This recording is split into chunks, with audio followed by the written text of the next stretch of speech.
জগৎবাসী। তো একটা কুকুর যদি আল্লাহ ওয়ালাদের সঙ্গে সম্পর্ক রাখার কারণে, কন্টাক্ট রাখার কারণে, যোগাযোগ করার কারণে, লিঙ্ক রাখার কারণে যদি জান্নাতে যায়, তো গোবিন্দগঞ্জ গ্রামবাসীকে বলতে চাই ইমাম হোসেনের সঙ্গে মৃত্যু পর্যন্ত কন্টাক্ট রাখুন, যোগাযোগ রাখুন। কেন? কারণ কুকুর যদি আল্লাহ ওয়ালার সঙ্গে যোগাযোগ রেখে জান্নাতে যায়, তো আমরা তো আশরাফুল মাখলুকাত মুসলমান হুসেনের সঙ্গে কানেকশন রাখলে অবশ্যই জান্নাতে চলে যাবে। বলতে চাই ইমাম হোসেন জীবিত না মৃত? জীবিত না মৃত? জীবিত। বাবাজি মিল্লাত ইসলামিয়া বিরাদার, ইমাম হোসেন কিভাবে জীবিত? এক নম্বর পয়েন্ট শুনুন বিরাদার, ইমাম হোসেন কিভাবে জীবিত? কারণ কুরআন বলতেছে বিরাদার, যিনারা আল্লাহর পথে শহীদ হয়ে যায়, যিনারা আল্লাহর পথে নিহত হয়ে যায়, তিনারা প্রত্যেককে জীবিত। আমার বাবাজি মিল্লাত ইসলামিয়া পৃথিবীর মধ্যেতে বিরাদার এখন চলছে বিরাদার, ইংরেজি হচ্ছে 2025 সাল। আপনাদেরকে যদি জিজ্ঞাসা করি ইংরেজি কত সাল চলতেছে, প্রত্যেককে জবাব দিবেন, উত্তর দিবেন, অ্যানসার দিবেন হুজুর এখন চলছে 2025। কিন্তু যদি জিজ্ঞাসা করি আরবি কত সাল চলতেছে, তো অনেকেই হয়তো বলতে পারবেন না। তবে আরবি কত সাল চলতেছে? এখন চলছে 1447 হিজরি। যেমন ইংরেজি চলছে 2025, তেমন আরবি চলতেছে বিরাদার 1447 হিজরি। বাবাজি 61 হিজরিতে এখন চলছে 1400 বিরাদার 47। কিন্তু কারবালার যুদ্ধ হয়েছে 61 হিজরিতে। এবার 1447 থেকে 61 মাইনাস করবেন, দেখবেন কত দাঁড়াবে। তত বছর হলো কারবালার যুদ্ধ হওয়া 61 হিজরিতে। এটা মনে করবেন ব্রাদার, এটা মাইন্ডে রেখে দিবেন। 61 হিজরিতে কারবালার প্রান্তরে বাবাজি ইমাম হোসেন শহীদ হয়েছেন। জানেন বাবাজি পৃথিবীর মধ্যেতে ইমাম হোসেনকে শহীদ করানোর পর ইমাম হোসেনের মস্তকটা, ইমাম হোসেনের মাথাটা, ইমাম হোসেনের ব্রাদার সার মুবারকটা তিনার দেহ থেকে, শরীর থেকে ব্রাদার, তিনার বডি থেকে আলাদা করে দেওয়া হয় ব্রাদার। তিনার শরীর থেকে, তিনার দেহ থেকে ভিন্ন করে দেওয়া হয়, ছিন্ন করে দেওয়া হয়, আলাদাভাবে করে দেওয়া হয়। শুধু ইমাম হোসেন নয় বাবাজি, পৃথিবীর মধ্যেতে কারবালার প্রান্তরে যত 72 জন হুসাইনি প্রেমিক কারবালার প্রান্তরে শহীদ হয়েছিলেন, প্রত্যেকের মাথা মুবারককে শরীর থেকে আলাদাভাবে কেটে নেওয়া হয়েছিল, আলাদাভাবে ব্রাদার কেটে নেওয়া হয়েছিল, ভিন্নভাবে কেটে নেওয়া হয়েছিল। এ বাবাজি ইয়াজিদের সেনাবাহিনীরা, ইয়াজিদি দলবাসীরা ইমাম হোসেনের মাথা মুবারক সহ আরো 71 জন হুসাইনি প্রেমিকদের মাথাকে বাবাজি আজকে তলোয়ার ছুরির নখের মধ্যে বেরাদার এইরকম করে ঝুলাতে ঝুলাতে কোথায় নিয়ে যায়? ইয়াজিদ বিরাদার মিল্লাত ইসলামিয়া, ইয়াজিদের সৈন্যবাহিনী, ইয়াজিদের সেনাবাহিনীরা 10ই মুহররম 61 হিজরিতে কারবালার প্রান্তরে ইমাম হোসেনের সৈনিকদেরকে শহীদ করানোর পর তিনাদের মাথা মুবারককে কেটে আজকে বাবাজি কুফা থেকে রওনা হন। আপনারা জানেন বাবাজি ইমাম হোসেনের ফ্যামিলিতে যত মহিলা ছিল প্রত্যেকটি মহিলাকে গ্রেফতার করে নেওয়া হয়েছিল, প্রত্যেকটা মহিলাদেরকে আজকে দণ্ড করে নেওয়া হয়েছিল, গ্রেফতার করে নিয়ে হয়েছিল, বন্দী করে নেওয়া হয়েছিল। বাবাজি 22 বছরের যুবক ইমাম হোসেনের একজন সন্তান, নাম হচ্ছে হযরতে আলী আওসাদ, যিনাকে বলা হয় ইমাম জাইনুল আবেদিন। বাবাজি তিনার হাতে পায়ে ব্রাদার শিকল দিয়ে বেঁধে নেওয়া হয়েছিল। ওগো বাবাজি ইমাম হোসেনের সৈনিকদের মধ্যেতে যিনারা শহীদ হয়ে গেছেন তিনাদের মাথাকে ছুরির নখে এরকম ভাবে ঝুলাতে ঝুলাতে আর ইমাম হোসেনের বাড়ির মহিলাদেরকে ব্রাদার গ্রেফতার করে বন্দী করে আর ইমাম হোসেনের পুত্র ইমাম জাইনুল আবেদিনকে ব্রাদার শিকলে বেঁধে ব্রাদার নিয়ে যাচ্ছে কুফা থেকে। বাবাজি কোন কুফা? যে কুফাতে হযরতে আলী রাদিয়াল্লাহু তাআলা আনহু তিনার বড় সন্তান ইমাম হাসান একটা সময়ে একটা যুগে জজ ছিলেন, জজ। সেই কুফা শহরে আজকে বাবাজি সেই আলীর সন্তানকে, আলীর পরিবারদেরকে শহীদ করার পর তাদের মাথা মুবারককে কেটে তার পরিবারদেরকে আজকে গ্রেফতার করে বন্দী করে কুফা শহরের মধ্যে ঘোরানোর জন্য নিয়ে যাওয়া হতেছে। এ বাবাজি আমি আপনাদেরকে যে পয়েন্টটা দিব বলতেছিলাম, এবার আসুন বাবাজি কারবালার প্রান্তর থেকে কুফা শহরের দূরত্ব কত জানেন বাবাজি? কারবালা থেকে কুফা 74 কিলোমিটার রাস্তা, 74 কিলোমিটার রাস্তা, 74 কিলোমিটার রাস্তা। বাবাজি কারবালা থেকে 10ই মুহররম মুহররম পেরিয়ে যায় 11ই মুহররম সকাল বেলাতে ইয়াজিদের বাহিনীরা ইয়াজিদের সৈনিকরা ইমাম হুসেনের সকল সৈনিকদের মাথা এবং তিনার পরিবার ফ্যামিলিদেরকে গ্রেফতার করে বন্দী করে কুফা শহরের মধ্যে নিয়ে যাচ্ছে। সেই কুফা শহরের মধ্যে তখন ছিল ওবাইদুল্লাহ ইবনে জিয়াদ, যিনি একজন বেরাদার ইন্টারন্যাশনাল কুখ্যাত পাপী।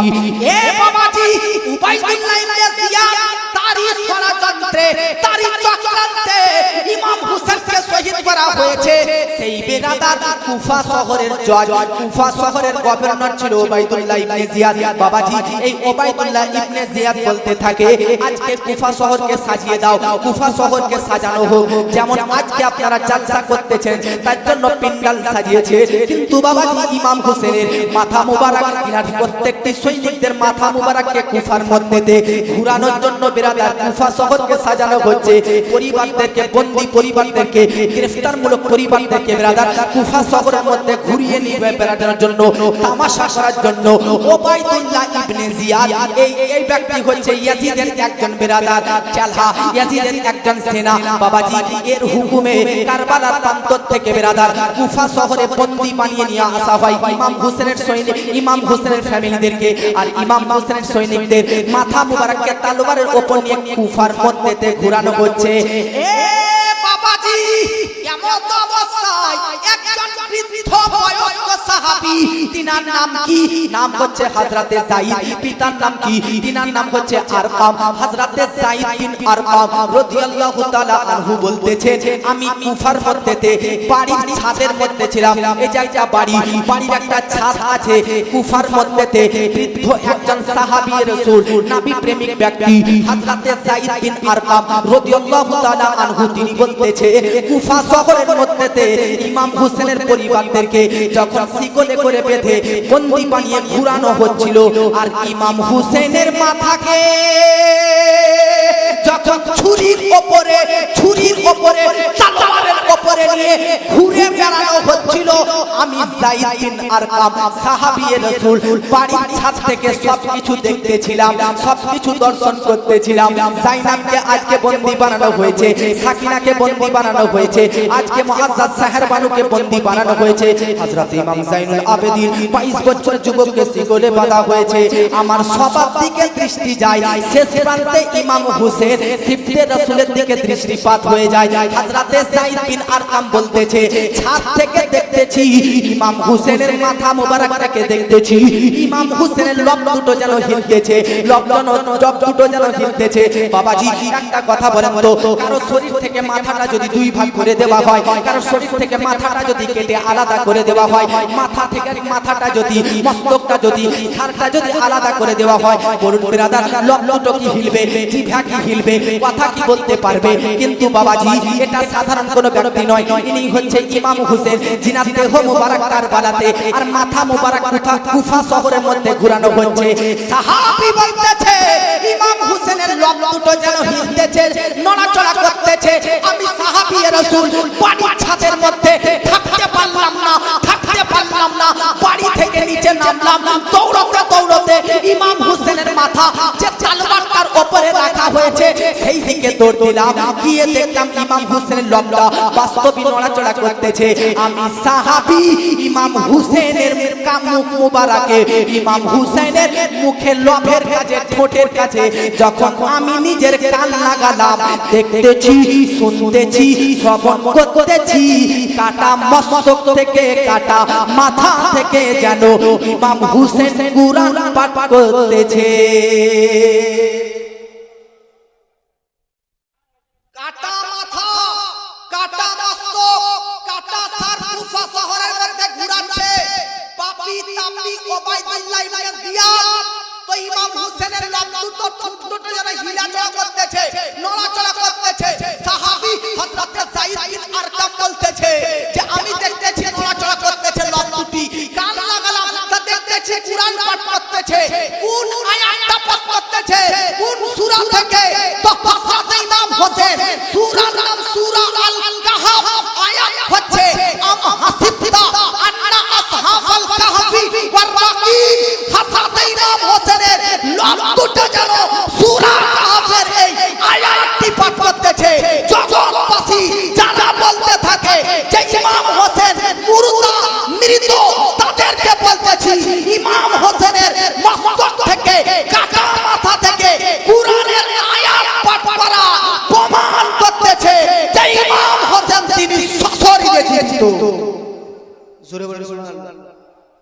এটা একটা রেওয়ায়াত। আবার আপনি এবার একটু কথার ভাঁজে কথা শুনুন। এটা একটা কিতাবে লেখা আছে, আর একটা কিতাবে লেখা আছে ইমাম হুসেন রাদিয়াল্লাহু তাআলা আনহুর মাথা মুবারককে, এটা একটা কুফা শহরের মধ্যে ঘোরানো দৃশ্য। আর একটা কিতাবে লেখা আছে ইমাম হোসেনের এই কাটা মাথা থাকে ওবাইদুল্লাহ ইবনে জিয়াদ, ইনি নেককার না পাপী বললাম আপনাদেরকে, নেককার না পাপী, জোরে বলেন নেককার না পাপী, পাপী কুফা শহরের গভর্নর। শুনতেছেন না কথা, বুঝতে পারছেন? ওবাইদুল্লাহ ইবনে জিয়াদ কুফা শহরের গভর্নর, সে বলল ইমাম হোসেনের মাথাটাকে আমার কাছে নিয়ে আসো। ইমাম হোসেনের মাথাটাকে ওবাইদুল্লাহ ইবনে জিয়াদ এই সিংহাসনের উপর চেয়ারে বসে আছে, আর কাটা মাথাটাকে ওবাইদুল্লাহ ইবনে জিয়াদ পাপীর সামনে একটা টেবিলে একটা প্লেটে ইমাম হোসেনের মাথাকে রাখা হয়েছে। আর ওবাইদুল্লাহ ইবনে জিয়াদ তার নোংরা নাপাক ছুরির নখ দিয়ে ইমাম হোসেনের লবে বুড়ো মারছে। বুঝেন না? বুঝেন না আপনারা? এরকম করে মুআজ্জাজ তলোয়ার ছুরির মাধ্যমে ইমাম হোসেন লব দুটোকে যেন হিলানোড়া করাচ্ছে এরকম তলোয়ারে। তো ওখানে একজন সাহাবী ছিলেন, ওই সাহাবী বলতেছে, এ পাপী, তুই কার লবকে, কার ঠোঁটকে, কার মাথাকে তুই এরকম বেয়াদবি করতেছিস? জানিস ওই হোসেন জিনার এই লব দুটোকে কখনো কখনো নবী চুষতেন। সুবহানাল্লাহ। ওই হুসেনের মস্তক, যে হুসেনের মস্তক, যে হুসেনের শরীরকে নবী আমার কখনো শুনতেন, শোনা বুঝেন না, শুনতেন। নবীকে জিজ্ঞাসা করা হলো যে আপনি ইমাম হোসেনের বডি শুনতেছেন কেন? তো নবী বলতেছে শুনবো না কেন? কারণ সাইয়্যিদি আমার যে সন্তান ইমাম হোসেন, ইনি হচ্ছেন জান্নাতি ফুল, ইনার শরীরকে যদি আমি শুনতেছি এই জন্য, যেহেতু ইনার শরীর থেকে জান্নাতের ফুলের সুগন্ধ বার হতেছে। এই সাহাবী বলতেছে এই হোসেনের মাথাকে তুমি নড়াচড়া করাচ্ছ। তো এই সাহাবীর কথা শুনে বলতেছে তুমি কে? তো এই একজন সাহাবী, ইনি একজন প্রতিবন্ধী সাহাবী, অন্ধ সাহাবী, দেখতে পাই না। বলতেছে আজ তুমি অন্ধ বলে তোমাকে ছেড়ে দিলাম, যদি তুমি দৃষ্টি শক্তি রাখতে তাহলে তোমাকে আজকে এখানে হত্যা করতাম বাবাজি। ইনি বলতেছে অন্ধ হুয়া তো क्या हुआ, आओ मुकाबला करके एक बार देखो। যে ইয়াজিদি সেনাবাহিনী দ্বিতীয়বার ওই অন্ধ সাহাবীর সঙ্গে লড়াই করে, তো অন্ধ সাহাবী কিছুটা ইয়াজিদি সেনাবাহিনীকে ওখানে হত্যা করে দেয় এবং শেষ প্রান্তে তিনিও শহীদ হয়ে যায়। লিখতেছে কিতাবের মধ্যে ইমাম হোসেনের মাথাটা উবাইদুল্লাহ ইবনে জিয়াদের প্লেটে রাখা হয়েছে, তো ওখানেও ইমাম হোসেনের লব দুটো যেন হিলতেছে, নড়াচড়া করতেছে, নড়াচড়া করতেছে, হিলতেছে, হিলতেছে, নড়াচড়া করতেছে। তো দেখি আর একবার কান লাগাই, তো কান লাগাচ্ছে, ওখানেও একটা কুরআন শরীফের আয়াত পাঠ করতেছে। জোরে বলে আয়াতটা কি? আল্লাহ পাক বলতেছে ওয়ালা তাহসাবান্নাল্লাহ গাফিলান আম্মা ইয়ামালুয যালিমুন। জোরে বলে সুবহানাল্লাহ। কাটা মস্তক মাথা থেকে কেউ যদি মুআজ্জাজ সূরা পাঠ করে, আয়াত পাঠ করে, বলুন জিন্দা না মুর্দা? জোরে বলে। এটা দ্বিতীয় রিওয়ায়াত বলেন। अब 3 নম্বর রিওয়ায়াত আসুন, 3 নম্বর আরেকটা ঘটনা শুনুন। আরেকটা ঘটনা, এটা তো কুফার কথা বললাম, এবার কুফা থেকে নিয়ে যাই মেন যে ইয়াজিদ তার রাজ্যে, তার এলাকা কোনটা? দিমাশক, যাকে উর্দুতে দামস্ক বলা হয়, বাংলাতে দামস্ক বলা হয়। তো ইমাম হোসেনের মাথাটা কুফা থেকে বের করে নিয়ে যায় দিমাশকে, সিরিয়া। अब শুনুন একটু দেখুন, ইমাম হোসেনের মাথাটা যখন সিরিয়াতে ঘোরানো হচ্ছে, কোথায়? জোরে বলেন কোথায়? জোরে বলেন কোথায়? সিরিয়াতে। তখন একজন তাবেঈ যিনারা নবীকে তো দেখেননি তবে সাহাবীদেরকে দেখেছেন, সিনার নাম কি? হযরতে মিনহাল ইবনে আমর রাহমাতুল্লাহ আলাইহি। এই বুজুর্গ তাবেঈ তিনি বলতেছে যে ইমাম হোসেনের মাথাকে যখন দিমাশকের প্রান্তরে ঘোরানো হচ্ছিল, তো একটা বাড়ির সাইড দিয়ে নিয়ে যাওয়া হচ্ছিল, তো সেই বাড়িতে কুরআন শরীফ পাঠ করা হচ্ছিল, সেই বাড়ির একজন ব্যক্তি পাঠ করতেছিল আম হাসিবতা আন্না আসহাবাল কাহাফ। আপনারা ইতিহাসের পাতা সার্চ করবেন, ইতিহাস সার্চ করবেন, দেখবেন আজ থেকে 3-4 হাজার বছর আগে একটা ঘটনা ঘটেছিল পৃথিবীতে। এক বাদশা, অত্যাচারী বাদশা, প্রতারক বাদশা ছিল। ওই বাদশা কোনো আল্লাহওয়ালা ব্যক্তিকে পছন্দ করত না, কোনো আল্লাহওয়ালা ব্যক্তিকে মুআজ্জাজ সামাইনে কেরাম একসেপ্ট করত না, কোনো আল্লাহওয়ালা ব্যক্তিকে সে দেখতে পারত না। কিন্তু সেই যুগে তার এলাকাতে 9 থেকে 10 জন ব্যক্তি এত আল্লাহওয়ালা ব্যক্তি ছিলেন যে এমন আল্লাহওয়ালা, আল্লাহ প্রেমিক, যে বাদশার ভয়ে, জানের ভয়ে কিন্তু সে মুআজ্জাজ সামাইনে কেরাম বাদশার কথায় আল্লাহকে ত্যাগ করেননি, বরং বাদশার রাজ্য থেকে বেরিয়ে যায়। বাদশার সেনাবাহিনী মিলে ওই 9 থেকে 10 জন আল্লাহ প্রেমিক থেকে তাড়া করতে থাকে। এরা সবাই দৌড়তে দৌড়তে গিয়ে একটা গুহায় বাস করতে থাকে। সেই গুহাতে বাস করে আল্লাহর তরফ থেকে গুহার দরজাতে একটা দরজা সেটিং করে দেয়। তারা কিন্তু ঘুমিয়ে যায়। একটু পর যখন ঘুম থেকে উঠে তারা বলতে থাকে, কতক্ষণ ঘুমালাম? তো আল্লাহর কুরআন বলতেছে তারা ওই গুহার মধ্যে 309 বছর ঘুমিয়ে গেছে। জোরে বলুন সুবহানাল্লাহ। কত বছর ঘুমিয়েছে? 309 বছর। তাদেরকে বলা হয় আসহাফে কাহাফ। কাহাফ শব্দের অর্থ গুহা, গুহাবাসী। তাদের সঙ্গে একটা কুকুরও ছিল। কুকুরটা জান্নাতি, তার নাম মুফাসসিরিনে কেরাম বলতেছে কিতমির, আর কোরআনের ভাষায় বলতেছে রাকিব। এই কুকুরটাও জান্নাতে যাবে। পৃথিবীর মধ্যে কোনো কুকুর জান্নাতে যাবে না, কোনো পশু জান্নাতে যাবে না, গরু হোক, ছাগল হোক, সাপ হোক, ব্যাঙ হোক, একমাত্র মানুষ ছাড়া দুনিয়াতে যা কিছু দেখছেন কিচ্ছু জান্নাতে যাবে না। হাসরের ময়দানে সবাইকে তোলা হবে। আপনি যতটা গরু পুষেছেন, আপনি যতটা ছাগল পোষণ করেছেন, আপনার ফ্যামিলি পরিবারে যতটা জীবজন্তু পশু পক্ষী দেখেছেন, সবগুলো হাসরের প্রান্তরে জমা হবে। তারপর বিচার হবে। বিচারের পর আল্লাহ পাক বলবে, মানুষ আর জিন এই দুটোই জাতি জান্নাতে যাবে, না হলে জাহান্নামে যাবে। মানুষ আর জিন ছাড়া যত মাখলুকাত আছে, যত সৃষ্টি আছে, সাপ হোক, ব্যাঙ হোক, গরু হোক, ছাগল হোক, গরু হোক, ঘোড়া হোক, উট হোক, যত হোক, সবাইকে আল্লাহ বলবে মাটি হয়ে যাও, মাটি হয়ে যাও, সব মাটি হয়ে যাবে। দুনিয়ার মধ্যে কোন পশু জান্নাতে যাবে না, কিন্তু কিছু পশু জান্নাতে যাবে। কিছু পশু কেন?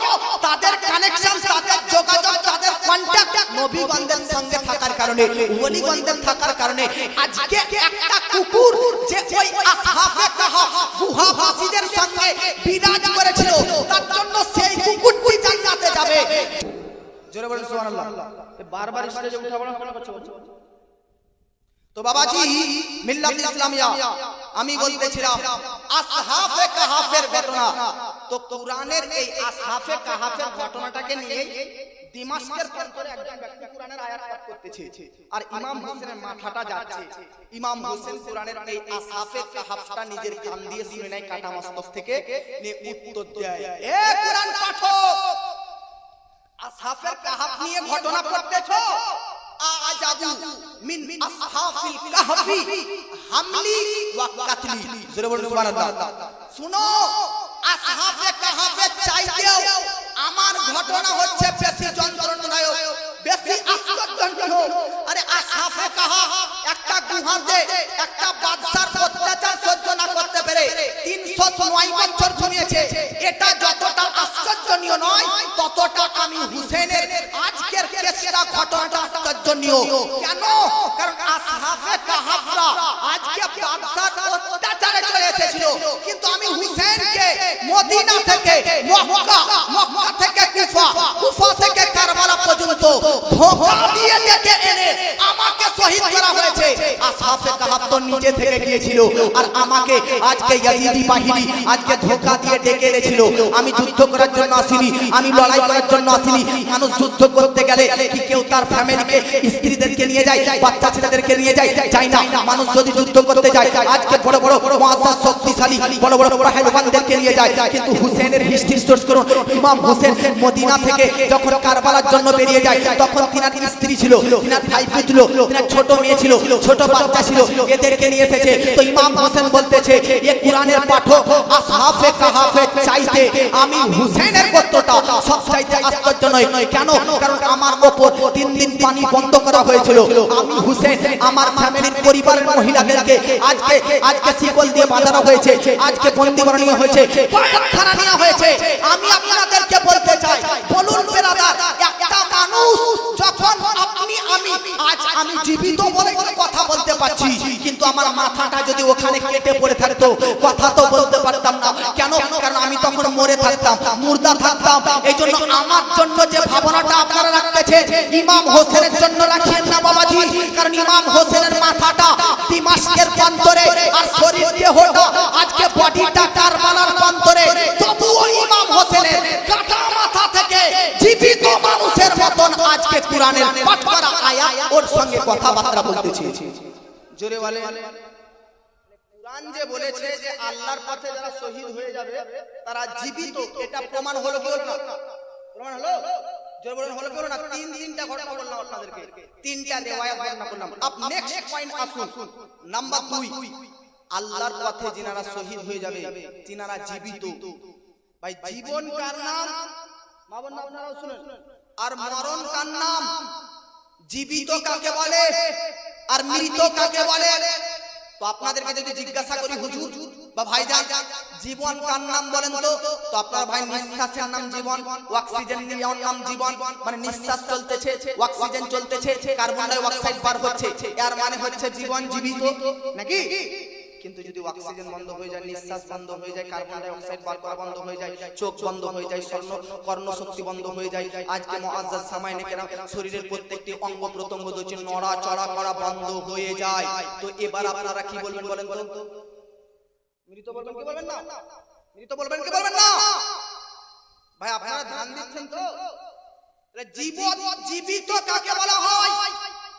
যার শরীরে নিঃশ্বাস চলে, নিঃশ্বাস চলাচল করে, তাকেই জীবিত বলা হয়। আর মৃত কাকে বলা হয়? যার শরীরে নিঃশ্বাস চলাচল করে না, অক্সিজেন বন্ধ হয়ে যায়, তাকেই মৃত। এটা আপনারা আমরা মনে করি, কিন্তু কুরআন বলতেছে না না না না না, এর নাম জীবন নয়। নিঃশ্বাস চলতেছে এর মানে যে জীবিত তাও নয়, আবার নিঃশ্বাস বন্ধ হয়ে গেছে এর মানে যে মৃত এটাও নয়। তো আল্লাহকে জিজ্ঞাসা করেন, আল্লাহ তাহলে জীবিত কাকে বলতেছো তুমি? তোমার নজরে মৃতকে আর জীবিতকে? তো আল্লাহ পাক বলতেছে আমার কালাম পাঠ কর, কুরআন পাঠ কর, বুঝে যাবি। আসুন কোরআনের মধ্যে পাঠ করি। আল্লাহ পাক বলতেছে আচ্ছা পৃথিবীর মধ্যে নবীদেরকে কেন প্রেরণ করা হয়েছে? কোরআনের মধ্যে সাত জায়গাতে লিপিবদ্ধ রয়েছে। একটা আয়াত শুনুন, আল্লাহ পাক বলতেছে বাবাজি ইয়াতলু আলাইহিম আয়াতিকা ওয়া ইউআল্লিমুহুমুল কিতাবা ওয়াল হিকমা ওয়া ইউযাক্কিহিম। বাবাজি পৃথিবীর মধ্যে নবীদেরকে কেন প্রেরণ করা হয়েছে? মানব জাতির হেদায়েতের জন্য, কোরআনের আয়াত পরিবেশন করার জন্য, কোরআনের আয়াত পাঠ করিয়ে দেওয়ার জন্য, আজকে শরীয়তের বিধিবিধান প্রচার করার জন্য, আল্লাহর একত্ববাদের ডঙ্কা পৃথিবীতে বাজানোর জন্য আল্লাহ পাক নবীগণদেরকে পথ প্রদর্শক করে পৃথিবীর মধ্যে প্রেরণ করেছেন। বাবাজি এবার একটা কথা বলুন তো, পৃথিবীর মধ্যে হেদায়েত আল্লাহর কাছ থেকে নিয়ে এসেছেন কে? তো উত্তর আসবে নবীগণ। আল্লাহর কাছ থেকে বার্তা নিয়ে এসেছেন কে? নবীগণ। আল্লাহর মেসেজ বান্দাদের কাছ পর্যন্ত পৌঁছে দিয়েছেন কে? নবীগণ। আল্লাহর কাছ থেকে আজকে জান্নাতের বর্ণনা শুনেছেন কার কাছ থেকে? তো উত্তর আসবে নবীগণ। বাবাজি জাহান্নামের ভয়ঙ্কর ঘটনা শুনেছেন কার কাছ থেকে? নবীগণদের কাছ থেকে। বাবাজি জিজ্ঞাসা যদি করা হয় ঈমান নিলেন কার কাছ থেকে? নবীর কাছ থেকে। আল্লাহকে চিনলেন কার কাছ থেকে? জোরে বলুন নবীর কাছ থেকে। জোরে বলুন। তাহলে হেদায়েত, ঈমান, ইসলাম, কুরআন, শরিয়াত এগুলো পেয়েছি কার কাছ থেকে বলেন তো? ভাই কার কাছ থেকে? নবী শব্দটা বলতে কষ্ট হচ্ছে আমাদের। পেছন দিক থেকে বলেন ঈমান, হেদায়েত, ইসলাম, কুরআন, শরিয়াত সব কিছু পেয়েছি কার কাছ থেকে? জোরে বলে কার কাছ থেকে? এই যে মাইক वाला, বক্স वाला, হোন্ডা वाला, এর কাছ থেকে যে আপনারা বক্স হোন্ডা নিয়েছেন, পয়সা লিবে গিলবে না? লিবে গিলবে না? বাহ বাহ, বুঝা যাচ্ছে কারো কাছ থেকে কিছু পেতে গেলে বা নিতে গেলে তাকে কিছু পারিশ্রমিক মজুরি দিতে হয়। কথা ঠিক কিনা? আমি বক্তব্য রাখতে এসেছি, আমিও তো ফ্রি তো নয়, আমি তো কিছু মজুরি পারিশ্রমিক দেব। আজকে মুআজ্জাজ সামাইনে কেরাম, এই যে ইউটিউবার ভাইরা এসেছে, এরা যে আপনাদের এদের চ্যানেলগুলো থেকে আপনারা মোবাইলে মুআজ্জাজ সামাইনে কেরাম যে ওয়াইজ শুনেন, তো তারও তো কিছু পার্সেন্টেজ ইনকাম এই ইউটিউবার ভাইদেরও হয়। এর অর্থ হচ্ছে আপনারা মোবাইলে ওয়াইজ শুনতেছেন আমার, তো এই ওয়াইজ শোনার পরিবর্তে আপনার যে নেট ব্যবহার হচ্ছে তার থেকে কিছুটা যে চ্যানেলের মালিক তাকে ওই ইউটিউবারের কোম্পানি দিয়ে দেয়। বুঝা যাচ্ছে মুআজ্জাজ, এই প্যান্ডেল वाला যারা প্যান্ডেল দিয়েছে সেও কিন্তু টাকা নেবে, বক্স वाला বক্স দিয়েছে সেও টাকা নেবে, বক্তব্য রাখতেছি আমিও কিন্তু টাকা নেব। বাবাজি আজকে আপনারা চাষ করেন, জমিতে চাষ করেন, ধানের চাষ, গমের চাষ, বিভিন্ন আজকে যাবতীয় শাকসবজির চাষ করেন, তো যারা চাষী ব্যক্তি তারা যদি অন্য কোনো ব্যক্তির জমিতে মুনিশ হিসাবে যায়, কর্মচারী হিসাবে যায়, তবু একটা মজুরি পারিশ্রমিক নেবে। আমি বলতে চাই আপনাদেরকে, দুনিয়াতে চাষ করার জন্য বহু কিছু কীটনাশক, বহু বিষ, কিন্তু বহু সার সাহা দোকান থেকে ক্রয় করতে আসে, ফ্রিতে দেয় না, পয়সা দেয়। আমি আপনাদেরকে বলতে চাই, জমিকে আজকে মুআজ্জাজ সামনে গ্রাম খনন করার জন্য কোদালের প্রয়োজন হয়, ট্রাক্টরের প্রয়োজন হয়, ট্রাক্টরওয়ালা, ট্রাক্টরের মালিক ফ্রিতে করে দেয় না, তার একটা পারিশ্রমিক নেয়, তার একটা মজুরি নেয়। আপনাদেরকে আমি একটা কথা বলতে চাই, মাইক ওয়ালার কাছ থেকে মাইক নিতে হলে সে টাকা চাইবে, হুন্ডা ওয়ালার কাছ থেকে হুন্ডা নিতে গেলে সে টাকা নিবে, আজকে পিন্ডাল ওয়ালার কাছ থেকে পিন্ডাল ভাড়া নিলে সে টাকা নিবে, আজকে কর্মচারীর কাছ থেকে কর্ম নিতে গেলে সে টাকা নিবে।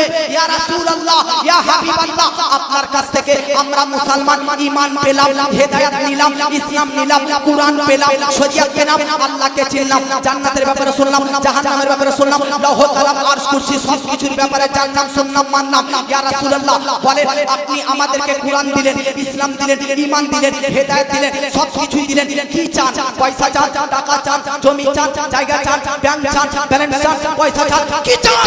আল্লাহ পাক বলতেছে, আপনি নবী বলে দিন জগৎবাসীদেরকে যে তোমাদেরকে কুরআন দিয়েছি, তোমাদেরকে হাদিস দিয়েছি, তোমাদেরকে শরীয়ত দিয়েছি, তোমাদেরকে ইসলাম দিয়েছি, তোমাদেরকে হিদায়াত দিয়েছি, তোমাদেরকে ঈমান দিয়েছি। আল্লাহ পাক বলতেছে, কুল কুল, নবী আপনি বলুন, কুল লা আসআলুকুম আলাইহি আজরান ইল্লাল মাওয়াদ্দাতা ফিল কুরবা। হে নবী জগৎবাসীকে বলে দিন, জগৎবাসী তোমাদেরকে কুরআন, ইসলাম, হিদায়াত, ঈমান দিয়েছি, এর পরিবর্তে না টাকা চাই, না জমি চাই, না জায়গা চাই, না অর্থ চাই, না ব্যাংক চাই, না ব্যালেন্স চাই, শুধু একটা জিনিস চাই, শুধু অনলি ফর একটা, সেটা কি? আল্লাহ পাক বলতেছে, নবী উম্মতদেরকে বলে দেন, উম্মতরা জানো আপনি নবীর বংশধর আহলে বায়াতদেরকে ভালোবাসে। জোরে বলেন, এত কিছু আল্লাহ আমাদেরকে দিয়েছে, সব কিছু যা কিছু দিয়ে। আচ্ছা বলেন তো, আজকে এই যে মাইক वाला এত উন্নতি করতে পেরেছে, তো মাইক वाला আপনি মানেন কি মানেন না যেগুলো আল্লাহ দিয়েছে? আমি বক্তব্য রাখতে এসেছি আপনার সম্মুখে, তো আমাকে যে বক্তব্য রাখার ক্ষমতা আল্লাহ দান করেছেন না? ইনারা বসে আছেন বয়োজ্যেষ্ঠ সম্মানীয় ব্যক্তি, স্টেজে বসার সুযোগ আল্লাহ করে দিয়েছে কি দেয়নি? টাকা পয়সা ধনী বানিয়েছেন আপনাকে, আল্লাহ করেছেন কিনা? তো আল্লাহ তো আপনাকে সব কিছু দিয়েছে, সব কিছু করিয়ে দিয়েছে, এর পরিবর্তে আল্লাহ কি চান একবার জিজ্ঞেস করেছেন? জিজ্ঞেস করুন, দেখুন কোরআন থেকে উত্তর পাবেন। আল্লাহ বলছেন যে শুধু একটাই চাই, সেটা হচ্ছে তোমাদের কাছ থেকে নবীর বংশধরদেরকে ভালোবাসা। জোরে বলে সুবহানাল্লাহ। আপনি একবার ভাবুন, আমরা আহলে বায়াত নবীর বংশধরদেরকে ভালোবাসবো কি বাসবো না? জোরে বলে, এই জোরে বলেন। কিন্তু দেখুন, একটু ধ্যান দেন, আল্লাহ চেয়েছে যে নবীর উম্মতরা নবীর বংশধরদেরকে যেন মহব্বত করে। আপনি বলেন তো, কারবালাতে ইমাম হোসেনকে যারা শহীদ করেছে এজিদরা, তারা কি কেউ হিন্দু ছিল? নো। হিন্দু ছিল? নট, ইম্পসিবল, হিন্দু নয়। তারা কি খ্রিস্টান? নো। তারা কি ইহুদি? না। তারা কি জিউস? না। তারা কি বৌদ্ধ ধর্মের ব্যক্তি? না। তারা কি আরএসএস? না। কারা ছিল? ইমাম হোসেনকে যারা শহীদ করেছে তারা প্রত্যেকটাই নবীর উম্মত, মুসলমান ছিল। ইয়াজিদ কে? বিশ্ববিখ্যাত সাহাবী, আমিরে মুয়াবিয়ার ছেলে, সাহাবীর বেটা। আমার ইবনে সাদ কে? সাদ ইবনে আবি ওয়াক্কাস সাহাবীর বেটা। উবাইদুল্লাহ ইবনে জিয়াদ ইয়াজিদের এক ব্যক্তি, কে? এর বাপ হযরতে জিয়াদ একজন সাহাবীর বেটা। যে কারবালাতে যারা ইমাম হোসেনকে শহীদ করেছে হযরত দাদা, তারা প্রত্যেকটাই সাহাবীদের বেটা, মুসলমান ঘরের ছেলে, নবীর উম্মতের ছেলে। আব ভাবুন, আল্লাহ আমাদেরকে এত কিছু দিল, তার পরিবর্তে আল্লাহ আমাদেরকে চেয়েছেন নবীর বংশধরদেরকে ভালোবাসতে। কিন্তু আমরা এই উম্মত হয়ে কারবালার যুদ্ধ নবীর ইন্তেকালের 50 বছর পর হয়েছে, নবীর ইন্তেকাল হওয়ার 50 বছর হলো না, আর নবীর বংশধরের মধ্যে মেন ব্যক্তি ইমাম হোসেনকে এই উম্মতরা শহীদ করে দিয়েছে। এরা জান্নাতে যাবে না জাহান্নামে যাবে? এই জোরে বলেন, জান্নাতে না জাহান্নামে যাবে? জাহান্নামে যাবে, এ পয়েন্ট এ জাহান্নামে যাবে। আজকে ইন্টারনেটে কিছু বক্তব্য দেখতে পাবেন, ইন্টারনেট বাংলাদেশের খাস করে গো যুবকরা শুনে না, এরা বলতেছে ইয়াজিদ হচ্ছে আমিরুল মুমিনিন, অর্থাৎ মুমিনদের লিডার। নাউজুবিল্লাহ। আমাদের মুমিনদের লিডার হবে ইমাম হোসেন, নাকি ইয়াজিদ কি আমাদের লিডার হবে? জোরে বলুন। ये বাংলাদেশের বক্তারা কিছু হারাম করতে হয়, হ্যাঁ 72 ফিরদার দলের বক্তা বলতেছে ইয়াজিদ হচ্ছে রহমাতুল্লাহ, ইয়াজিদের ক্ষেত্রে বলা যাবে ইয়াজিদ আল্লাহ, তার প্রতি আল্লাহর রহম হোক, এটা বলতে হবে। নাউজুবিল্লাহ। কিছু কিছু ব্যক্তি বলতেছে ইয়াজিদ ভালো ব্যক্তি ছিল, ইয়াজিদের কোনো দোষ ছিল না, ইমাম হোসেনকে শহীদ করাতে ইয়াজিদের কোনো হাত ছিল না। আলিয়াজুবিল্লাহ, নাউজুবিল্লাহ। আমি আপনাদেরকে বলতে চাই ইমাম হোসেন ইয়াজিদকে, ইয়াজিদ কিভাবে জান্নাতি হতে পারে, ইয়াজিদ কি সঠিক হতে পারে? আর ইয়াজিদ এমন এমন কাজ করেছে যে আপনারা শুনেন, আজকে যদি আপনাদের কর্ণশক্তি আমার বক্তব্য শ্রবণ করার, আজকে আপনাদের কান যদি আমার বক্তব্য শোনার ক্ষমতা রাখে, তো একটু ধ্যান দিয়ে শুনুন ইয়াজিদ কি কি করেছে। শুরু থেকে শেষ পর্যন্ত 2 মিনিটে শুনুন ইয়াজিদ কি কি করেছে। ইয়াজিদ তো সেই ব্যক্তি যিনি ইমাম হোসেন রাদিয়াল্লাহু তাআলা আনহু এবং তিনার পরিবারদের উপর মদিনা শরীফের মধ্যে এতটা চাপ সৃষ্টি করে, এতটা প্রেসার দেয় যে ইমাম হোসেন তুমি আমার হাতে হাত রেখে দাও। ইমাম হোসেন কিন্তু ইয়াজিদের হাতে হাত রাখেনি, তার জন্য ইমাম হোসেনের পরিবারদের প্রতি ইমাম হোসেনের উপর এতটা প্রেসার, এতটা চাপ, এতটা অন্যায়, এতটা অত্যাচার, এতটা প্রতারণা করে যে ইমাম হোসেন মদিনা শরীফে আজ মদিনা শরীফটাকে ছাড়তে বাধ্য হয়েছে। আমি বলতে চাই এই গ্রামটা 10টা পাড়া মিলে একটা গ্রাম, বহুত বড় গ্রাম। আচ্ছা বলুন তো ভাই, আল্লাহ আপনাকে ক্ষমতা দিয়েছে, আল্লাহ আপনাকে বিশাল বড় ব্যক্তি বানিয়েছে, আপনি কোন মানুষকে যদি অত্যাচার করেন, আপনার বাড়ির পাশে প্রতিবেশীর মধ্যে কারোর প্রতি যদি প্রতারণা করেন, অত্যাচার করেন, সে ব্যক্তি যদি গ্রামে না থাকে, আপনার অত্যাচার, আপনার অন্যায় সহ্য না করতে পেরে তাকে যদি গ্রাম ছাড়তে হয়, ভাবুন আপনার কপালে কখনো জান্নাত নসিব হতে পারে না। এইজন্য প্রতিবেশীর সঙ্গে সৎ ব্যবহার করবেন, প্রতিবেশীর সঙ্গে সর্বদা সর্বদা মুআজ্জাজ ভালো ব্যবহার করবেন, কমল মনোভাব নিয়ে থাকবেন, সৎ ব্যবহার করবেন। কারণ ইয়াজিদ এমন এক পাপী যার চাপে, যার প্রেসারে, যার অন্যায়ে ইমাম হোসেন মদিনা শরীফ ছাড়তে বাধ্য হয়েছে। জানেন কোন মদিনা শরীফ? যে ওই মদিনা শরীফ যে মদিনাতে মসজিদে নববী আছে, যে মসজিদে নববীতে আপনার গোবিন্দগঞ্জ হোক, আর মালদা হোক, আর কালিয়াচক হোক, আর পাঁচতলা মসজিদ হোক, আর মিলমির মসজিদ হোক, এই সমস্ত মসজিদে যদি 50,000 রাকাত নামাজ পড়েন, আর মসজিদে নববী মদিনা শরীফের মসজিদ, এই মসজিদে 1 রাকাত নামাজ পড়েন, তো আপনার এলাকার 50,000 রাকাতের নামাজের সমতুল্য মদিনা শরীফের মসজিদে নববীর মধ্যে পড়া 1 রাকাতের সমতুল্য। ওই মদিনা শরীফ, যে মদিনা শরীফে আল্লাহু আকবার মসজিদে কুবা রয়েছে, আমার আপনার নবীজি মক্কা থেকে হিজরত করে, মক্কা থেকে পাড়ি দিয়ে নবী মদিনা শরীফ গিয়েছিলেন। মদিনা শরীফে যখন নবী পদার্পণ করেন, তিনি মদিনাতে গিয়ে সর্বপ্রথম একটা বাড়ি তৈরি করে, সর্বপ্রথম তিনি একটা মসজিদ তৈরি করে, সেই মসজিদটার নাম মসজিদে কুবা। সেই মসজিদটা আছে মসজিদে কুবাটা মদিনা শরীফের মধ্যে। কোন মদিনা? যে মদিনা শরীফের মধ্যে মসজিদে কিবলাতাইন, অর্থাৎ কিবলা চেঞ্জ হওয়ার আয়াত নাযিল হয়েছে, সেই মদিনা শরীফের কথা বলতেছি। কোন মদিনা শরীফ? আল্লাহু আকবার। যে মদিনা শরীফের মধ্যে আমার আপনার নবী শুয়ে রয়েছে, আমার আপনার নবী আরাম করতেছে। হাদিস শরীফের মধ্যে লেখা আছে নবীগণরা ওই শহরে ইন্তেকাল করে, যেই শহরটা তাদের সমস্ত দেশ শহর থেকে পছন্দ হয়। আমার নবী সবচাইতে পছন্দনীয়, সবচাইতে মনোনীয়, সবচাইতে মনোনীত স্থান শহর হচ্ছে মদিনা। সেই জন্য নবীর ইন্তেকাল মদিনাতে হয়েছে।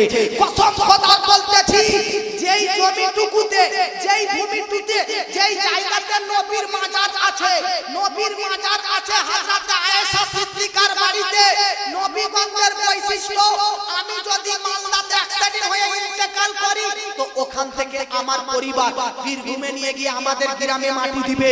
কিন্তু নবীগণের বৈশিষ্ট্য, উনারা যেই জায়গাতে ইন্তেকাল করবে সেখানেই তিনাদের মাজার হবে। আমার আপনার নবীজি ইন্তেকাল মা আয়েশা সিদ্দিকার বাড়িতে হয়, তাই মা আয়েশা সিদ্দিকার বাড়িতে নবীর মাজার তৈরি হয়। আজ যে নবীর মাজার দেখতেছে, এটা মা আয়েশা সিদ্দিকার বাড়িতে রয়েছে।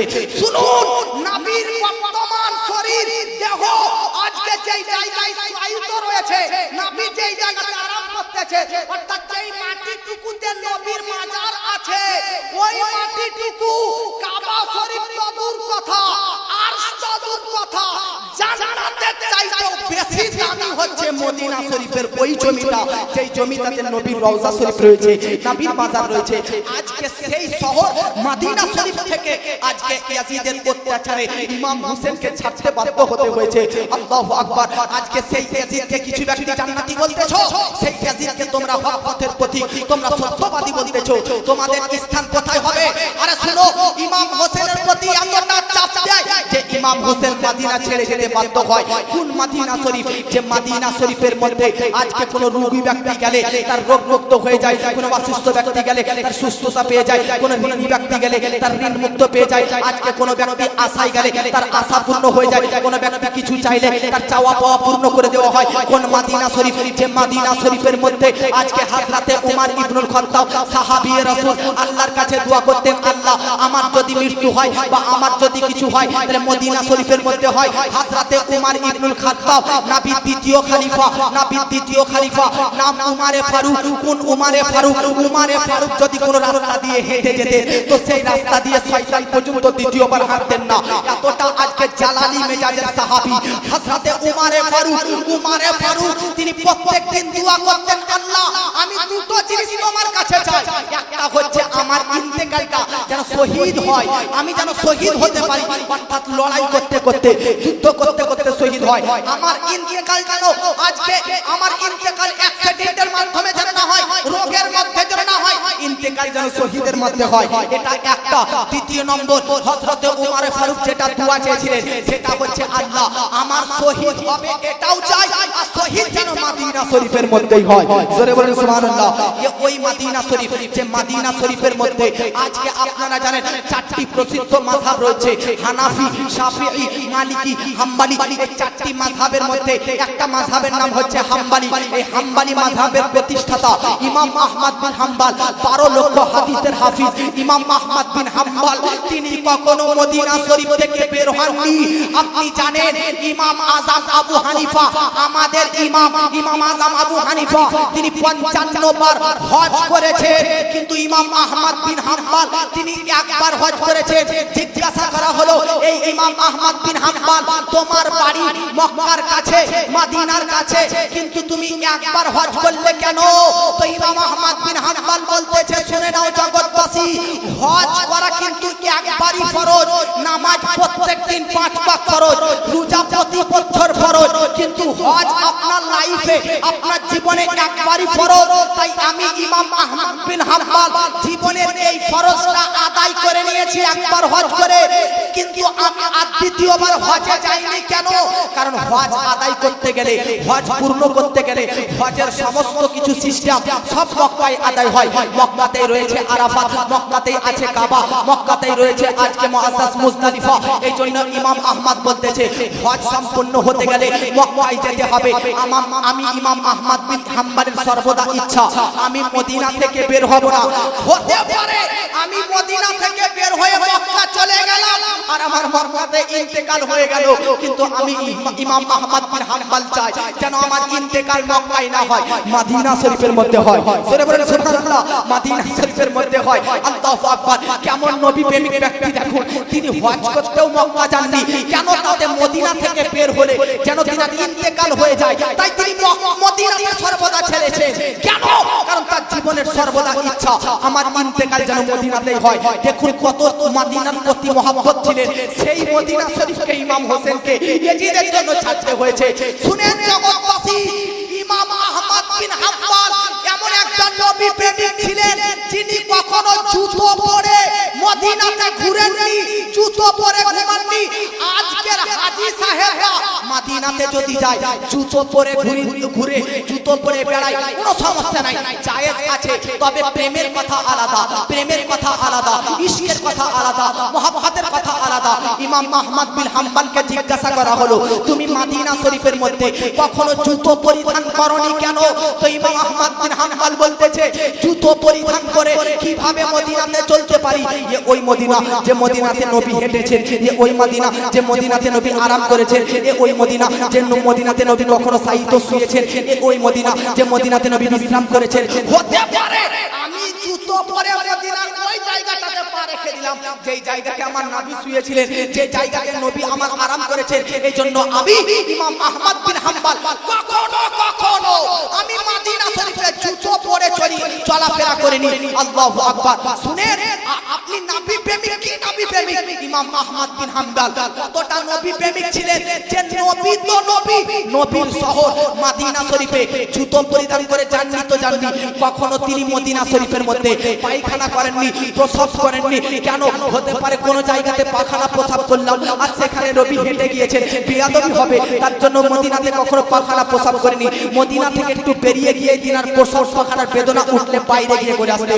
আল্লাহু আকবার। ये वो মদিনা যে মদিনার মধ্যেতে মুআজ্জাজ সামানে কেরাম এই রকম ভাবে বুজুর্গানে দিনদার সাহাবী রাসূলুল্লাহ এই রকম ভাবে আশিকে রাসূলুল্লাহ মহব্বত করেছে।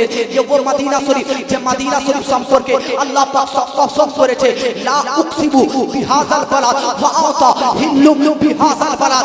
ভাবুন জগৎবাসী, ये ওই মদিনা শরীফ, ये ওই মদিনা যে মদিনা শুনেন কিয়ামতের আলামত আপনারা তো শুনেছেন যে কিয়ামত কখন হবে? যখন একটা চোখওয়ালা দাজ্জাল আসবে, এক হাতে থাকবে আজকে মুআজ্জাজ জান্নাত, এক হাতে থাকবে জাহান্নাম, কপালে লেখা থাকবে কাফের। দাজ্জালের একটা চোখ, কপালে লেখা থাকবে কাফের, তার হাতে থাকবে জাহান্নাম, হাতে থাকবে জান্নাত। সে নিজে থেকে বানাবে। পৃথিবীতে দাজ্জাল ইন্ডিয়াতে আসবে, ভারতে আসবে, পাকিস্তানে যাবে, বাংলাদেশ যাবে, মালদা আসবে, সব জায়গাতে এই দাজ্জাল ঘুরে বেড়াবে আর ঘুরে বেড়াবে আর মানুষদেরকে ধরে ধরে বলবে, বল আমাকে খোদা বল, বল আমাকে আল্লাহ বলে দাবি কর, বল আমি তোর খোদা। আল্লাহু আকবার। যারা আজকে যাদের ঈমান ভিতরে নষ্ট হয়ে থাকবে, যাদের ঈমান থাকবে না, তারাই দাজ্জালকে খোদা বলে মেনে নেবে। কিন্তু যারা দাজ্জালকে খোদা বলে মেনে নেবে, তারা দাজ্জালের তৈরি করা জান্নাতে থাকবে। কিন্তু যারা দাজ্জালকে খোদা বলবে না, যারা দাজ্জালকে এক আল্লাহ বলে স্বীকার করবে না, তাদের উপর জুলুম করবে দাজ্জাল, তাদের প্রতি অত্যাচার করবে। কিন্তু যখনই তার মৃত্যু হবে, ওই আল্লাহ প্রেমিককে আল্লাহ নিজের তৈরি করা জান্নাতের মধ্যে দিবে। শুনে নিন জগৎবাসী, আমার বক্তব্য রাখার মূল উদ্দেশ্য হচ্ছে এটাই। দাজ্জাল ভারতে যেতে পারে, দাজ্জাল পাকিস্তানে যেতে পারে, দাজ্জাল আফগানিস্তানে যেতে পারে, দাজ্জাল বাংলাদেশে যাবে। পৃথিবীর মধ্যে কম বেশি 206টি দেশ রয়েছে। শুনেন, দাজ্জাল পৃথিবীর প্রত্যেকটি শহরে, প্রত্যেকটি কান্ট্রিতে, প্রত্যেকটি প্রবাসে যাবে, কিন্তু একটা দেশে ঢুকতে পারবে না, একটা এলাকায় ঢুকতে পারবে না, একটা সিটিতে প্রবেশ করতে পারবে না। দাজ্জাল ওই কোন শহর, যে শহরটাতে তুমি প্রবেশ করতে পারবে না। ভারতে তুমি প্রবেশ করতে পারছো, বাংলাদেশে তুমি প্রবেশ করতে পারছো, পাকিস্তানে তুমি প্রবেশ করতে পারছো, ইরানে প্রবেশ করতে পারছো, আফগানিস্তানে প্রবেশ করতে পারছো, কিন্তু তুমি কোন শহরে প্রবেশ করতে পারবে না। তো নবী বলতেছে দাজ্জাল মদিনা শরীফের মধ্যে প্রবেশ করতে পারবেন না। জোরে বলুন সুবহানাল্লাহ। মদিনা শরীফের মধ্যে প্রবেশ করতে পারবেন না। মদিনাতে কেন প্রবেশ করতে পারবেন না? তো শুনেন জগৎবাসী, আপনি মুআজ্জাজ জামাইনে কেরাম, এটা ধরেন একটা এমএলএ এর বাড়ি, এই বাড়িটা ধরেন প্রধানমন্ত্রীর বাড়ি। তো প্রধানমন্ত্রীর বাড়ি হলে, এমএলএ এর বাড়ি হলে, বাড়ির দরজার সিকিউরিটি গার্ড থাকবে কি থাকবে না? গার্ড থাকবে কি থাকবে না? জোরে বলেন, সিকিউরিটি গার্ড থাকবে কি থাকবে না? প্রধানমন্ত্রীর বাড়ি যেটা, তার বাড়ির দরজায় সিকিউরিটি থাকবে, গার্ড থাকবে। আপনি বেনাদার বিনি মুআজ্জাজ জামাইনে কেরাম, আপনি ওই বাড়িতে, প্রধানমন্ত্রীর বাড়িতে, এমএলএ এর বাড়িতে ঢুকতে গেলে সিকিউরিটি আপনাকে কিন্তু ঢুকতে প্রবেশ করতে দিবে না, আটকাবে আপনাকে। আপনার কাছে যদি সঠিক ইনফরমেশন থাকে, সঠিক ডকুমেন্টস থাকে, সঠিক যদি আপনার কাছে মুআজ্জাজ চিন্তা ভাবনা থাকে, তারপর ঢুকতে দিবে। কিন্তু মদিনাতে দাজ্জাল কেন ঢুকতে পাবে না? তো শুনেন, কারণ মদিনা শরীফের মধ্যে নবী প্রেমিকরা ঢুকবে, নবী আশিকরা ঢুকবে। গাদ্দারে খোদা, গাদ্দারে খোদা, গাদ্দারে খোদা, গাদ্দারে রাসূলুল্লাহ ঢুকতে পারবে না। দাজ্জাল তো নিজেকে খোদা দাবি করবে, দাজ্জাল তো নিজেকে আল্লাহ দাবি করবে, দাজ্জাল তো মানুষের প্রতি অত্যাচার করবে, মুমিনদের প্রতি অত্যাচার করবে। কিভাবে মদিনা শরীফের মধ্যে ঢুকতে পারবে?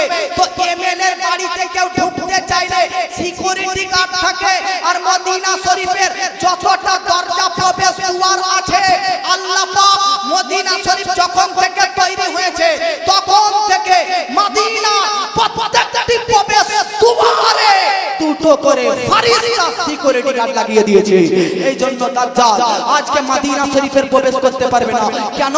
কারণ ফারিস্তা গার্ড করতেছে, ফারিস্তারা গাইড দিতেছে, ফারিস্তাদের গাইডকে ভেঙে ফারিস্তার গার্ডকে সরিয়ে আজকে দাজ্জাল প্রবেশ করতে পারবে না।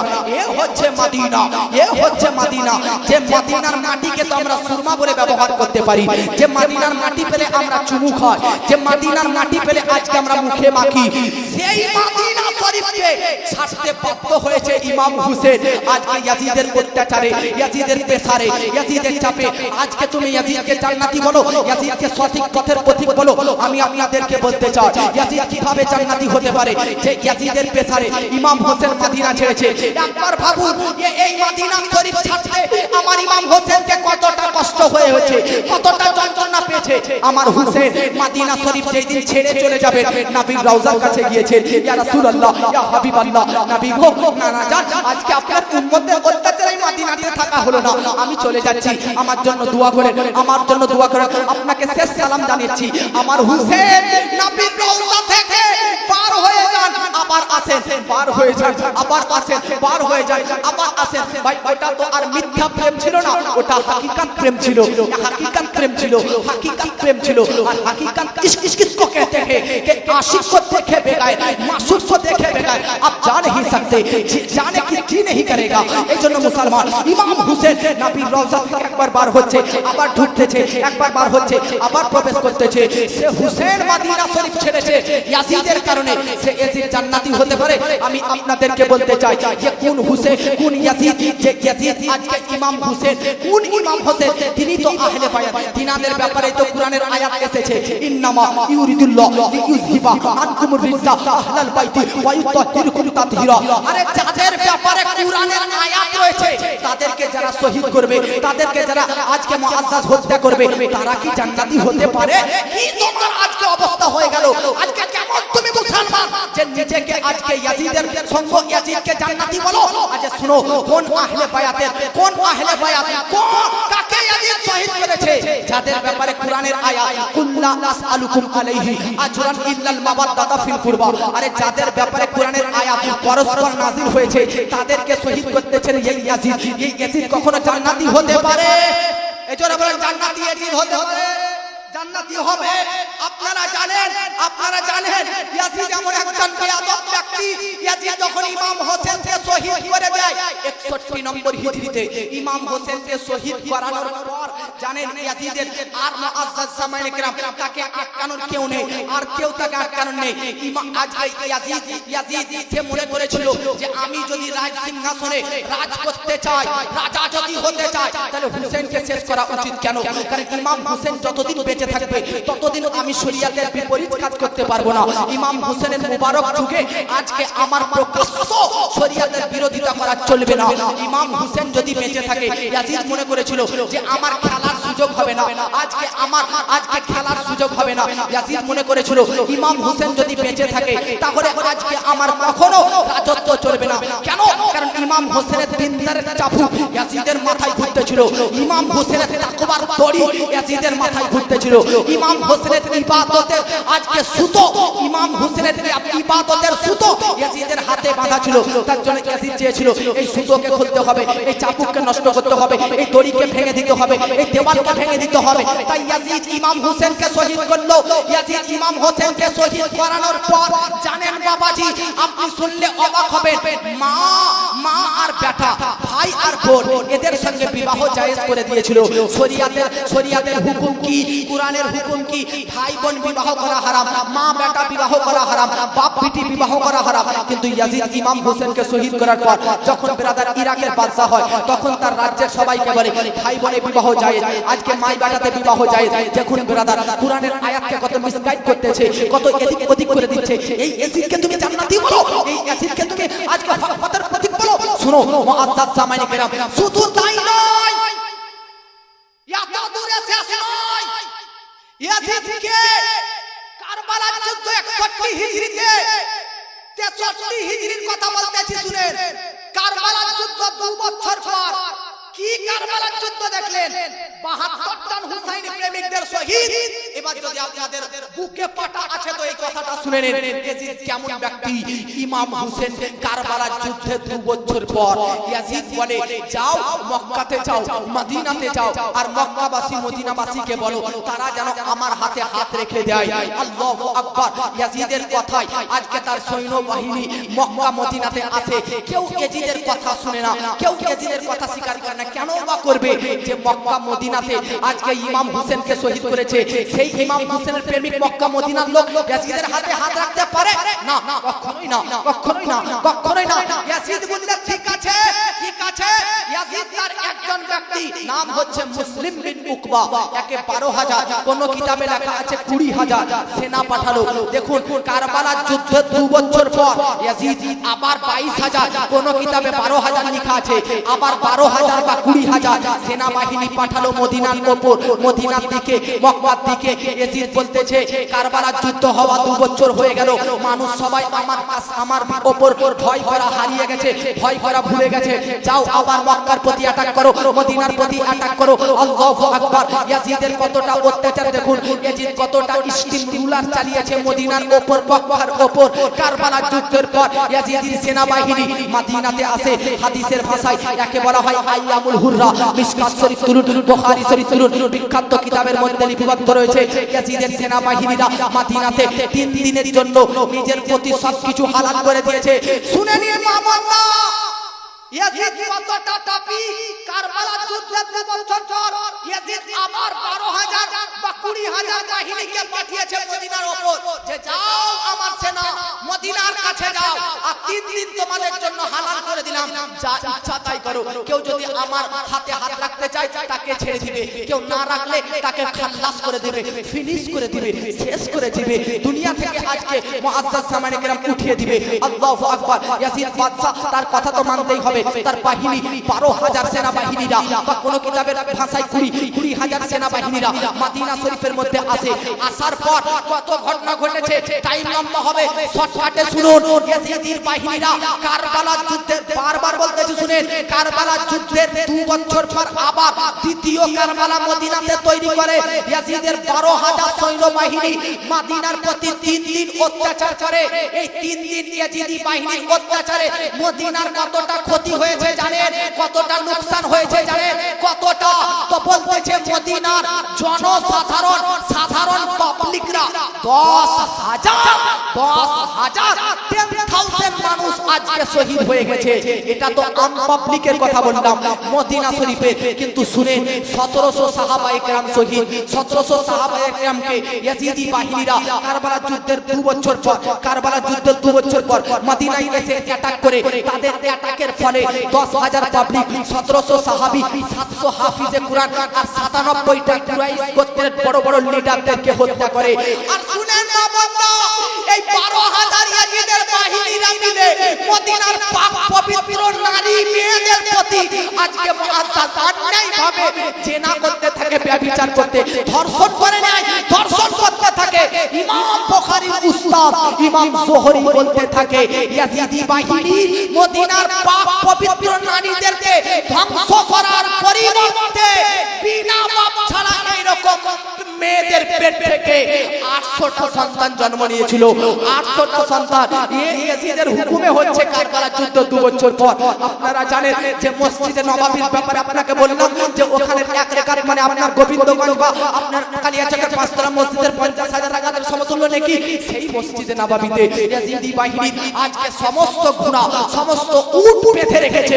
বলুন বেরাদার, মসজিদে কেউ কথাবার্তা দুনিয়াবি কথা বললে তার আমল নষ্ট হয়ে যায়। মসজিদে কথা বলা হারাম, মসজিদে দুনিয়াবি কথা বলা হারাম। এইজন্য মসজিদে কথা বলা যাবে না, গীবত করা যাবে না, পরনিন্দা করা যাবে না, পরচর্চা করা যাবে না। মসজিদের মধ্যে বাচ্চাদেরকে নিয়ে আসা নিষেধ আছে। প্রতি বাচ্চা যাদের মাইন্ড ঠিক নেই, যাদের মস্তিষ্ক ঠিক নেই, যারা কি করে এটাও বুঝে না, এরকম বাচ্চাদেরকে মসজিদে আনাটা ঠিক নয়। কেন? কারণ মসজিদে এসে হট্টগোল তৈরি করতে পারে। তো ভাবুন, মসজিদকে আল্লাহ পাক এতটা হুরমত দান করেছে যে মসজিদের মধ্যে আজকে বাচ্চাদেরকেও পর্যন্ত নিষেধ, তাতে যেন কোনো ক্যাচার ম্যাচার আওয়াজ না হয়। তো ভাবুন, দুনিয়ার সমস্ত মসজিদ থেকে সবচাইতে দামি মসজিদ লিস্টের মধ্যে 2য় নম্বরে মসজিদে নববী। সেই মসজিদে নববীতে ইয়াজিদি বাহিনা ঘোড়া বেঁধে রেখেছে, উট বেঁধে রেখেছে, ঘোড়া উট এদের পোশাক পায়খানা সব মসজিদে নববীর মধ্যে রয়েছে। 3 দিন পর্যন্ত নামাজ বন্ধ, 3 দিন পর্যন্ত মুআজ্জাজ সামাইনে কেরাম আযান বন্ধ মসজিদে মদিনা শরীফের মধ্যে। এই 3 দিন আল্লাহু আকবার, এতটা অত্যাচার। গাসিরুল মালাইকা সাহাবী রাসূল হযরতে হানজালা, তিনার একটা বেটা ছিল, নাম হচ্ছে হযরতে আব্দুল্লাহ। তিনি বলছে হাদিসে লেখা আছে যে এমন ভাবে ইয়াজিদির বাহিনীরা মদিনার প্রতি অত্যাচার করে, মনে হতেছে যে এবার মনে হয় কিয়ামত হয়ে যাবে। আকাশ থেকে সূর্য খসে পড়ে যাবে, চন্দ্র খসে পড়ে যাবে, আকাশ থেকে পাথর বর্ষণ হতে থাকবে। দেখুন বেরাদার, আপনারা কারবালার যুদ্ধই মনে করেন শেষ না, কিন্তু শুনেন কারবালার পরের এগুলো যুদ্ধের ঘটনা। মুআজ্জাজ কারবালার 2 বছর পরে ইয়াজিদের হুকুমে এগুলো ঘটেছে। কতটা মদিনার প্রতি এটা 3 দিন পর্যন্ত পুরো মদিনার মধ্যে কোন সাহাবী ঘর থেকে বের হতে পায় না। কেউ যদি বের হচ্ছে তাকে বন্দী বানিয়ে নেওয়া হচ্ছে, না তাকে হত্যা করে দেওয়া হচ্ছে। আপনারা তো শুনলেনই 10,000 শহীদ, 1700 সাহাবী, 700 কোরআনের হাফিজ, 97টি আজকে কুরাইশ গোত্রের বড় বড় লিডার। 3 দিন পর্যন্ত মসজিদে আযান বন্ধ, মসজিদে নামাজ বন্ধ, কোন সাহাবী বাড়ি থেকে বের হতে পারেনি। কিন্তু একটা মুআজ্জাজ সামাইনে কেরাম দামি কথা আপনাদেরকে বলবো, আর একটা আপনাদের খুশির কথা বলবো। এত 3 দিন পর্যন্ত মসজিদে নববী সহ পুরো মদিনা শরীফের মধ্যে অত্যাচার হতেছে, তবুও পুরো মদিনাবাসীর মধ্যে কারো 5 ওয়াক্তের নামাজের মধ্যে 1 ওয়াক্ত নামাজও কাজা হয়নি। সুবহানাল্লাহ। আজ মদিনাতে এত অ্যাটাক, এত অত্যাচার, এত অন্যায়, এত প্রতারণা হওয়ার পরেও যদি কারো নামাজ কাজা না হয়, আপনাকে তো আল্লাহ কত খুবসুরত, কত সৌন্দর্য দান করেছে, জীবন কত সুন্দর বিল্ডিং দিয়েছে, কত টাকা পয়সা দিয়েছে, অর্থ দিয়েছে। আজ আপনি নামাজ থেকে দূরে, আজ আপনি নামাজ থেকে সরে। না বাবাজি, মসজিদের সঙ্গে সম্পর্ক রাখুন। শুনে 3 দিন পর্যন্ত অ্যাটাক চলছে মদিনার উপর। একজন তাবেঈ হুজুর, নাম কি সাঈদ ইবনে মুসাইয়িব, তিনি বলতেছে পাগল সেজেছিলাম আমি, পাগল, তাতে যেন আমাকে কেউ ভালো ভেবে অ্যাটাক না করে। সাঈদ ইবনে মুসাইয়িব বলতেছে আমি পাগল সেজে যেখানে মদিনাতে নবীর রওজা আছে তার পাশে আছিলাম, এমন এক জায়গায় আমি লুকিয়ে ছিলাম, এমন এক জায়গায় যে কখন রাত হতো আর কখন দিন হতো বুঝতে পারতাম না। জোরে বলে 2-4 জন যুবক কিন্তু মুখ থেকে হাসি বার করতেছে। আমাকে চিনেন না ভাই? কারবালার কথা শুনতে আপনার মুখ দিয়ে কিভাবে হাসি বার হতে পারে? মদিনার প্রতি এত অ্যাটাক হতেছে, ভাই আপনারা হাসতে পারেন আপনারা? জোরে বলুন সুবহানাল্লাহ। হযরতে সাঈদ ইবনে মুসাইয়িব তাবেঈ, তিনি বলতেছেন তিনি এত অত্যাচার মদিনার উপর যে আমি পাগল সেজে এমন এক জায়গায় লুকিয়েছিলাম যেখানে না রাত বুঝতে পারতাম না দিন, খাবার দাবার তো দূরের কথা, খাওয়া দাওয়া তো দূরের কথা, তবুও এক ওয়াক্তের নামাজ কাজা হয়নি। ওনাকে জিজ্ঞাসা করা হলো হুজুর রাত দিন বুঝতে পারতেন না, তাহলে নামাজের টাইম টেবিল কিভাবে মেইনটেইন করতেন? জোহর কোনটা কি করে বুঝতেন, ফজর কোনটা কি করে বুঝতেন, আসর কোনটা কিভাবে বুঝতেন, মাগরিব কোনটা কিভাবে বুঝতেন, এশা কিভাবে কোনটা কি বুঝতেন? তো শুনেন হযরতে সাঈদ ইবনে মুসাইয়িব বলতে রাত দিন বুঝতে পারতাম না, ঠিক আমি টাইম টেবিল কটা বাজতে এটা বুঝতে পারতাম না, তবে প্রতিটা নামাজের ওয়াক্ত বলে আমি বুঝতে পারতাম। কিভাবে? তো সাঈদ ইবনে মুসাইয়িব বলতেছে যখন যখন নামাজের টাইম হতো তখন তখন আমার নবীর কবর রওজার ভিতর থেকে আযানের শব্দ শুনতে পাওয়া যেত। জোরে বলেন সুবহানাল্লাহ। নবীর কবর রওজার ভিতর থেকে আযানের শব্দ শুনতে পাওয়া যেত। আজ कुछ लोग हमारे नबी को, আমার আপনার নবীকে পর্যন্ত মুর্দা বলতেছে। তাদেরকে এই হাদিসটা শোনান যে আইয়ামুল হুরনাতে সাঈদ ইবনে মুসাইয়িবের যেটা ব্যক্ত যে তিনি নিজের কানে নবীর রওজার ভিতর থেকে মুআজ্জাজ সামাইনে কেরাম আযানের শব্দ শুনতে পেয়েছে, তাদের কারণে তাহলে ভাবুন তিনি জিন্দা না মুর্দা। তো যারা তাবেঈ সাহাবী লোক হবে তারা নবীকে জিন্দা ভাববে, আর যারা মুআজ্জাজ তাবেঈ সাহাবীদের মতো অবলম্বন করবে না তারা কখনো নবীকে জিন্দা বলবে না, মুর্দা বলবে না। সুন্নি ব্যক্তি আজ আলা হযরতের নাম নেন আপনারা, ইমাম আহমদ রাজা খান আপনারা ভক্ত, কুরবান চান, বেরেলি শরীফের কন্যা, বেরেলি শরীফের সম্পর্ক সাহাবী তাবেঈদের সঙ্গে ওয়াহাবীদের সঙ্গে নয়, কারণ সাহাবীদের আকীদা নবী জিন্দা, তো বেরেলির ইমামের আকীদা তু জিন্দা হে ওয়াল্লাহ, তু জিন্দা হে ওয়াল্লাহ, मेरे चश्मे आलम से छुप जाने वाले। বাবাজি বলতে গিয়েছিলাম ইয়াজিদের অত্যাচার, তো ভাবুন এই ইয়াজিদ কখন কি জান্নাতি হতে পারে যে মদিনার প্রতি এরকম অত্যাচার করেছে, অ্যাটাক করেছে। শুধু তাই নয়, 3 দিন পর মদিনা থেকে মক্কা যায়, ইয়াজিদের এই 12,000 সেনাবাহিনী মক্কায় গিয়ে কাবার উপর পাথর ছুঁড়ে মারে। আজকে আপনার বাড়ি থেকে ঢিল ছুড়লে আপনি তাকে গালি দেন, আপনি তাকে মুআজ্জাজ দূর করে তাড়িয়ে দেন। কাবার উপর ইয়াজিদি বাহিনীরা, কোন কাবা? যে কাবাকে আমরা সামনে রেখে নামাজ পড়ি, যে কাবাকে কিবলা করে আমরা নামাজ পড়ি, সে কাবার চাদর পর্যন্ত পুড়িয়ে দিয়েছে ইয়াজিদি বাহিনী। কারবালা 2 বছর পর কাবাকে জ্বালিয়ে দিয়েছে, পুড়িয়ে দিয়েছে। শুনেন, কাবা শরীফের ছাদের উপর ইসলামের বহু স্মৃতি ছিল। ইয়াজিদির বাহিনীরা সব মুআজ্জাজ জামাইনে কেরাম এই কাবা শরীফকে জ্বালিয়ে দেয়, তো আগুনে পুড়ে কাবার চাদর পুড়ে যায়, কাবার উপরে যত স্মৃতি রাখা ছিল সব পুড়ে যায়। জগৎবাসী এই জন্য ভাবুন, এই জন্য বলতে চাই এই ইয়াজিদের ব্যাপারে আপনাদেরকে কেন বলতেছি, কারণ ইয়াজিদকে যারা জান্নাতি বলতেছে তাদেরকে মুক্তর জবাব দিন। ইয়াজিদ এইরকম কর্মকাণ্ড পথভ্রষ্টমূলক কাজ করেছে, কিভাবে জান্নাতি হতে পারে? এ বলেন ইয়াজিদ জান্নাতি হতে পারে? জোরে বলেন জান্নাতি হতে পারে? এ জোরে বলতে হবে না। কারবালা টু দিমাশক, কারবালা টু দিমাশক, কারবালা টু দিমাশক। কারবালা থেকে ইমাম হোসেনের পরিবারদেরকে আজকে ছাত্রাতে নারীদেরকে বেপরদায় আজকে মুআজ্জাজ শরীরে শিকল বেঁধে নিয়ে যাচ্ছে। আহলে বায়াতদেরকে বলেন সে ইয়াজিদ কিভাবে জান্নাতি হতে পারে? শুনেন, এই কারবালা থেকে দিমাশক যাওয়ার পথে ইয়াজিদের সেনাবাহিনীরা দেখতেছে এক জায়গাতে, একটা দরজাতে একটা শের, একটা ছন্দ লিখে দিয়েছিল, যেটা কোন কিতাবের মধ্যে লিখতেছে আমার নবীর পৃথিবীতে আসার 500 বছর আগে, মানে 300 বছর আগে লেখা ছিল, আর তারজু উম্মাতুন কাতালাত হুসাইনা শাফাআতা জাতিহি ইয়াউমাল হিসাব। একটা দেওয়ালে লেখা ছিল নবীর পৃথিবীতে আসার 500 বছর আগে থেকে একটা দেওয়ালে লেখা ছিল যে যারা নবীর নাতি ইমাম হোসেনকে শহীদ করবে তারা কখনো নবীর শাফাআত পেতে পারে না, নবীর সুপারিশ পেতে পারে না, জান্নাতি পেতে পারে না।